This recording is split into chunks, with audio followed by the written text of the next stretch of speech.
Eu queria saber, queria que você contasse, do seu ponto de vista, como é que foi a sua saída da Rede Globo? Porque você é o cara que virou o cara que resistiu àquela máquina de ou não, mais ou menos, Lagomir, porque...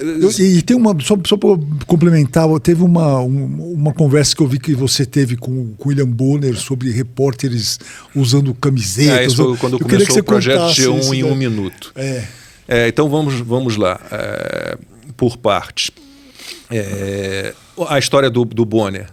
Eu era editor do Bom Dia Brasil na época, editor executivo de esporte, e a gente já tinha feito o Bom Dia Brasil, já tínhamos feito a nossa primeira reunião de produção, eu estava ali organizando as produções do dia seguinte, na minha mesa, e eu sentava o Murilo Moreno, que era editor de internacional, à minha frente, e a sala do Bonner era logo ali.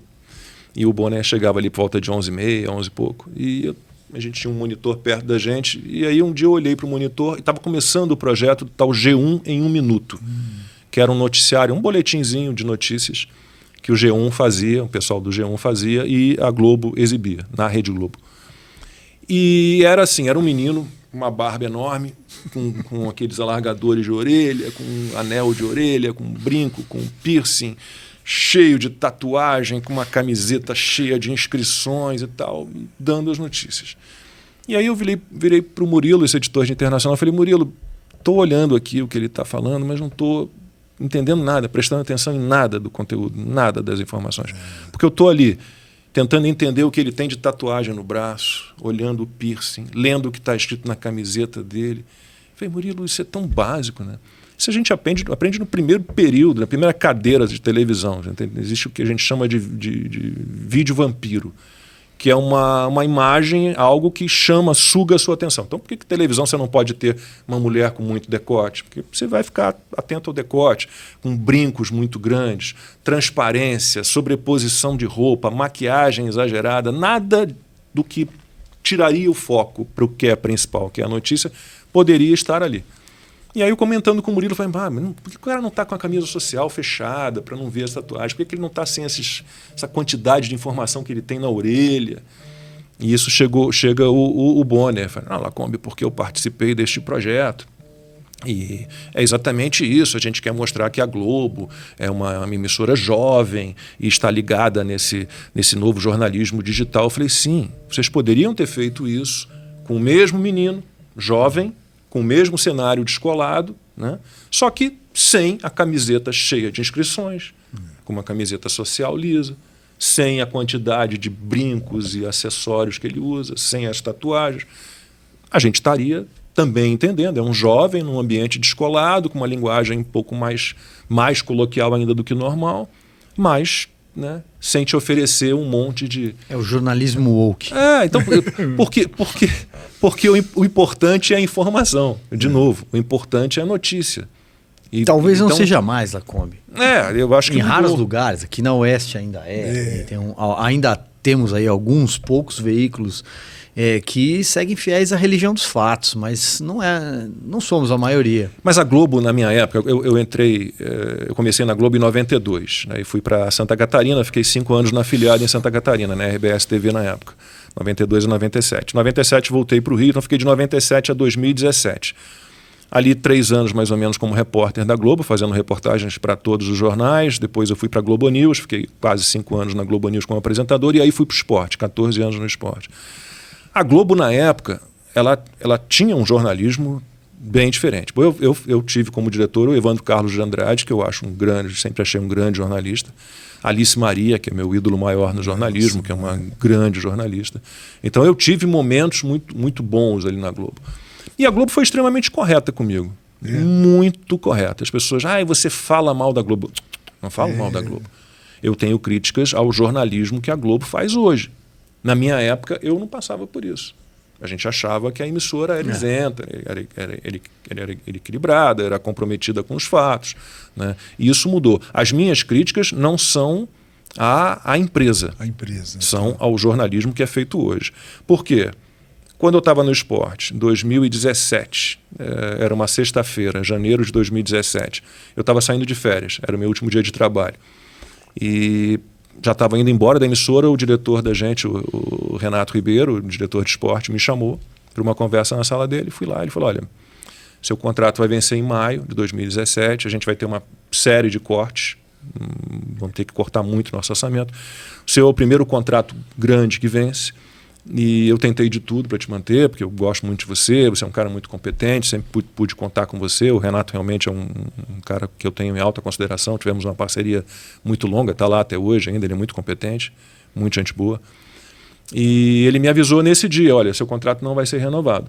Então, seu contrato vence lá em maio, no fim de maio, você está liberado para procurar outra coisa. Você não precisa voltar à emissora. Se você conseguir alguma outra colocação nesse período, a gente vai te pagar o que deve, até tudo de uma vez só. Então foram extremamente corretos, me avisaram com 5 meses de antecedência que meu contrato não seria renovado, já me liberaram para procurar uma outra colocação. Então, nesse sentido, eles foram muito corretos comigo. Eu trabalhei com os melhores profissionais, com os melhores equipamentos, com ótimo salário, recebendo em dia, né? Tive muitas oportunidades profissionais, né? Rodei pela emissora toda, produtor, repórter especial, editor executivo, apresentador.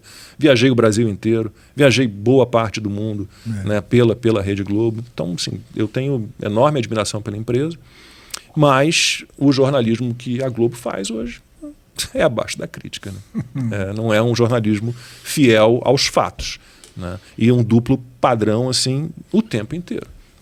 Depois você passou pela Band, pela Rede TV. Eu comecei na Band. Na Band. Eu tenho 3 passagens pela Band. Né? Eu comecei na Band em 88 como estagiário. Fiquei lá até 1990. Manchete, não? A Band do Rio, 88, 89 e 90. Aí fui para a Rede Manchete, 90, 91, 92. Aí fui para a RBS TV em Santa Catarina, 92 até 97. E aí volto para o Rio, 97 para a Globo. Aí 97, 98, 99 como repórter. Depois fui para a Globo News até 2003, 2004, que eu fui para o esporte. Fiquei até 2017 na Globo. E aí volto para a Band, para um projeto, um reality show. Já apresentei reality show. É mesmo, cara? Qual foi? Eu não lembrava disso aí. Nossa, essa história. Eu fiz um Hexatlon Brasil. Depois você dá uma olhadinha no YouTube que tem esporte. Lá. Era um reality show ligado ao esporte. Era tipo o Survivor. Tá. Sei. Só que assim, era o Survivor, era o formato do Survivor, só que produtores turcos pegaram o Survivor e transformaram o Survivor em outra coisa. Era o Survivor, igual, né? Aquela questão de sobrevivência, né? Ficar no meio do mato, pouca comida, aquelas coisas todas. Só que as provas originais e criativas que o Survivor tem, não tinha. A gente não tinha. Eram circuitos da Olimpíadas do Faustão. Sei. E quando eu cheguei para fazer o Survivor, eu fui para a República Dominicana, fiquei 6 meses lá. Cheguei para fazer o Survivor. Eu estava ali trabalhando 2 meses em São Paulo na pré-produção, super envolvido, mas sem saber muito como é que seriam as provas, porque para mim cada prova seria pensada de uma maneira diferente, com muita criatividade, aproveitando os elementos ali da natureza, do Caribe e tal. Cheguei lá, vamos conhecer a principal locação das provas. Eu falei, beleza, vamos lá, deve ser uma praia linda, com uma cachoeira maravilhosa. E o carro se desvia do litoral, onde a gente estava, em Las Terrenas, no norte da República Dominicana, e começa a ir para uma região meio de montanha, assim, aí paramos na porta de uma fazenda, e o motorista parou, abriu o portão da fazenda, aquelas vaca, bosta de vaca para tudo que é lá. E, de repente, no meio do pasto, um negócio. Lembra daqueles Olimpíadas do Faustão? Sim. Aquelas cotonetes, aquelas coisas. Ponte do Rio. Aquela ponte, aquela coisa. Era aquilo. Aí eu virei pro roteirista brasileiro, que só tinha o trabalho basicamente de traduzir o roteiro turco para o português. E eu viro para ele e falo, mas isso aqui é Olimpíadas do Faustão. Não, vai ser legal, é legal. São 3 circuitos desse. E para 3 meses de programa, quase 4 meses de programa, não vai funcionar. Não tem nada a ver com o Olimpíadas do Faustão. Aí nisso vem um argentino, Max, fortão, careca. Oi, Lacombe, tudo bem? Eu sou o Max, sou responsável aqui pelo... Eu falei, pô, legal, cara, bacana, você fala um português bom, você tem inclusive um sotaque mais carioca, assim. Não, morei 6 anos lá no Rio. O que você fazia? Não, eu trabalhava no Projac. E o que você fazia no Projac? Eu montava os circuitos da Olimpíadas do Faustão. Muito bom. Então, foi um reality show que tinha tudo para dar certo, só que as provas eram para eles não serem processados, eu imagino, pelos detentores dos direitos plágio, do Survivor. Eles fizeram um Survivor com provas que se passavam ali em batalhas homem a homem, então eram sempre batalhas, um participante de um grupo contra o do outro. Cada batalha valia um ponto, tinha que chegar a 10, então às vezes eu fazia 20 batalhas no mesmo programa, passando aquele circuito da Olimpíada do Faustão. Ficou um negócio chato. Eu comecei a brigar para que a gente tivesse mais variedade de provas, outros circuitos. Inclusive dei uma ideia que eles levaram adiante, faz um circuito dentro d'água, com flutuadores. Gostaram, fizeram. Mas assim, os turcos eram difíceis, viu? Queriam que eu mentisse. Fizemos uma competição entre brasileiros e mexicanos que também estavam fazendo o mesmo programa, né? E tinha México, Colômbia, Romênia, eles vendiam o formato para um monte de gente. E a brasileira ganhou a última prova, estava 9-8 Brasil. A Sul Rosa brasileira disputou com a Ana, a mexicana, ganhou. O apresentador mexicano cantou a vitória do Brasil, eu também, beleza. Daqui a pouco veio um turcão lá. Não. Foi empate? Vamos fazer uma batalha de desempate. Eu falei, não foi empate. Putz. A brasileira ganhou. Não, mais emoção. Vou fazer. Não, mais emoção não. Por exemplo, o Giba, a gente tinha um grupo, o elenco era maravilhoso. Tinha uma equipe de famosos, com 10 famosos. Era Giba campeão olímpico. Do vôlei. Campeão olímpico. Mauro Imagem, campeã olímpica. Daniela Hipólito. Olha só. Sim. Só atleta. Pedro Scooby. Marcel Stimmer, tetracampeão de patinação artística, pan-americano. Era um grupo muito bom. Aí a equipe dos famosos perdeu a primeira prova da eliminação, a gente chamava a deriva. E o Giba foi escolhido pelo grupo dele para ir para a eliminação, para o paredão do hexatlon, que era a deriva que a gente falava. O turcão entrou e falou, não, o Giba não pode. E aí, como assim? Eu li a gente chama de Bíblia, eu li a Bíblia do programa. Assim, o integrante do grupo que tiver mais votos, o grupo que for derrotado na prova de eliminação, o mais votado de todos os integrantes do grupo é o que vai ser o candidato ali à eliminação. O Giba tá... Não, o Giba não dá. O Giba não pode. Nossa, cara. Assim. Tapete. Aí depois descobri que a votação para eliminação era uma coisa meio manipulada. Eles encerravam a hora que eles queriam. A votação é até as 10 da noite. Não. Quando chegava ali um resultado que eles mais ou menos queriam, eles pegavam aquele resultado. Então foi uma confusão. Acabei sendo eliminado da final. O turco, chefão, apresentou a final da temporada no meu lugar. Nossa, cara. Me chamou para uma reunião um dia, no dia da gravação da final. Me chamou para uma reunião.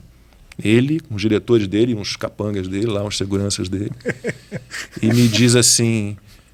Eu estou há 3 meses pensando em como me vingar de você. Revenge. Ele usou essa palavra, revenge. Aí eu falei, como? É isso mesmo. Então eu decidi. Você está dismissed, você está dispensado. Aí você não vai apresentar a final. Eu vou fazer a final. E assim foi. E nesse meio tempo da televisão e programa, muda de emissora, o Lacombe é escritor, você sabia? Não, né? Exatamente. Rapidamente, só para dizer que eu tenho enorme respeito pela Band, que a Band ela era parceira desses turcos, ela não conhecia a metodologia. A Band me deu todo o apoio do mundo quando soube do que tinha acontecido. A Band, assim, na mesma hora eles me tiraram do local, me mandaram, eu fiquei um tempo na Europa, lá fiquei quase metade do inverno lá na Alemanha. E a Band apresentou um programa, uma novela turca que eu gostava muito, chamava Ezel. Não sei se você chegou a ver. Incrível, cara. Eu respeitei os turcos assim por causa dessa novela, do que eles faziam em televisão, assim, alta qualidade. Era uma adaptação daquele O Conde de Monte Cristo. Adoro, é maravilhoso. Na Turquia. Nossa, uma novela Conde de Monte Cristo, incrível, cara. Richard Chamberlain é a versão que eu mais gosto. Já teve outras versões, mas com Richard Chamberlain é muito boa. Eu tenho muito que ir à Turquia. Eu tenho muito que conhecer outros turcos para mudar um pouco a imagem Você não chegou aí que até eu lá. Construí na minha cabeça. Porque eu, infelizmente, tive que lidar com pessoas bem complicadas, bem difíceis. Né? Pra você ter uma ideia, a gente teve uma produtora, nunca falei isso, hein? Tem uma produtora nossa, Marilinha, que logo no início das gravações ela foi agredida por um produtor turco. Levou um tapa na cara de um produtor turco. Cara. E eu tive que Eu saí da gravação, ela estava chorando num canto, era externa, e o que aconteceu? O Gunei bateu em mim, eu fui para dentro do cara. E falei, não, amigo, aqui tem isso tudo documentado, todos os WhatsApp, tudo. E acabou que foi bom eu ter ido. A diretora brasileira da Band achou ruim, não vai lá tomar satisfação. Eu falei, bom, tem que ir. Porque senão a gente tem que dizer, peraí, tem limite. A cultura de vocês é diferente da nossa. Então, eu passei situações bem complicadas, mas a Band me deu sempre todo o apoio. Rosana Saad foi um amor de pessoa. Quando essa situação que se criou com os turcos, lá eu sendo ameaçado, eles me protegeram na mesma hora. Tanto que eu voltei depois para a Band, mantive sempre um relacionamento muito bom com o pessoal da Band.